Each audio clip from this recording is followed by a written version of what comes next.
All right, let's go ahead and start our heritage lesson today. This is a super short lesson. This is probably one of my favorite lessons. This is all things bright and beautiful. This is where we learn about the flora and fauna of the Midwestern states. So open your book to page 338. In fact, there's only 2 pages we have to read today, 338 and 339. And there's one work text page that you get to do, and I think you're going to have a good time doing it. I'm not going to grade this one, but I do want it completed, and I want to see it when you're done, okay? All right, so page 338. So remember we learned about the Midwest region. We looked at the states and where they're located. We learned about who was there first. Remember that those 3 groups of Indians we talked about? And then we learned about immigrants from different places, European immigrants in the 1700s. In the 1800s, a lot more Americans from different parts of America came in. Okay.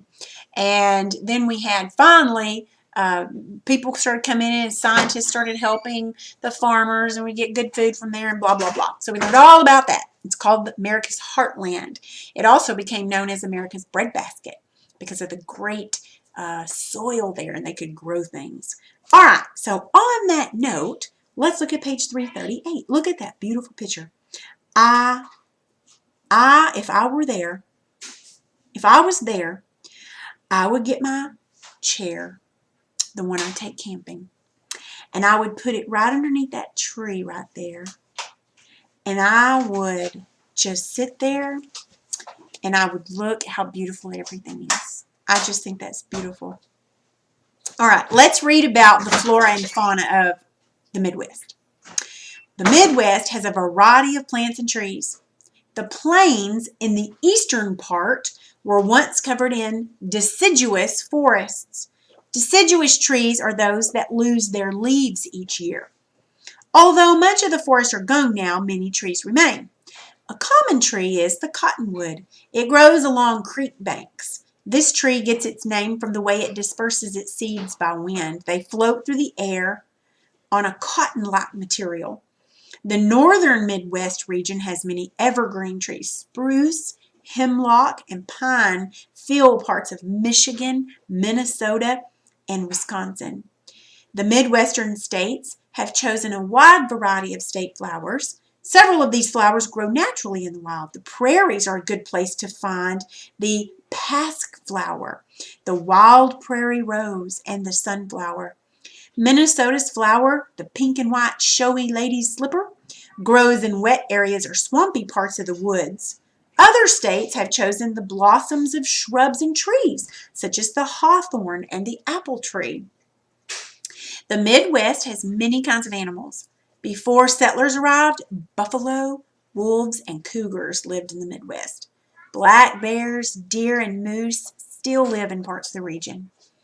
Other mammals include prairie dogs, wolverines. There's also an abundance of beavers, squirrels, rabbits, and mice.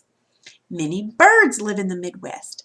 In a wildlife reservation in Wisconsin, scientists are protecting the endangered whooping crane.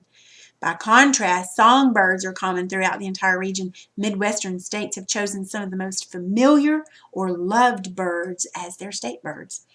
The Midwest has several different kinds of snakes. Some are harmless, like the garter snake and the rat snake. The region also has poisonous snakes, like the rattlesnake and the copperhead. The Midwest is also home to many types of insects. Grasshoppers, crickets, and bees are plentiful on the plains. Moths and butterflies can often be seen flitting among the prairie grasses and the wildflowers. Look what you see there. I see several butterflies, grasshoppers. I see a snake. I see a bird. I see what is that thing? What is that thing? Is that a groundhog? That's a groundhog. And then I see buffalo back there. Yeah, I like that. Turn the page. On this back page, this is a page that shows each of the states' names, and it shows their state tree, their state flower, and their state bird. If you want to look at it, you can. I don't think you're going to need this page, but it's kind of neat to look at. the different things that they have. I didn't know a lot of this stuff, but anyway. Okay, good deal. All right, so your work text page is going to be work text page 159. If you will look at that page right quick. Now, there's a short article that you're going to have to read about the pasque flower. It's the flower of South Dakota. All right, so what you're going to do is you're going to read this article, and then you're going to answer the questions 1 through 5. But on number 5, you get to color that flower, what it says to color it, how it's described. It describes it to you as to what color it's going to be. So make sure you color it, okay? All right, so answer that, read that little article about the pasque flower. I guess that's how you pronounce it. And then answer the questions and color that flower.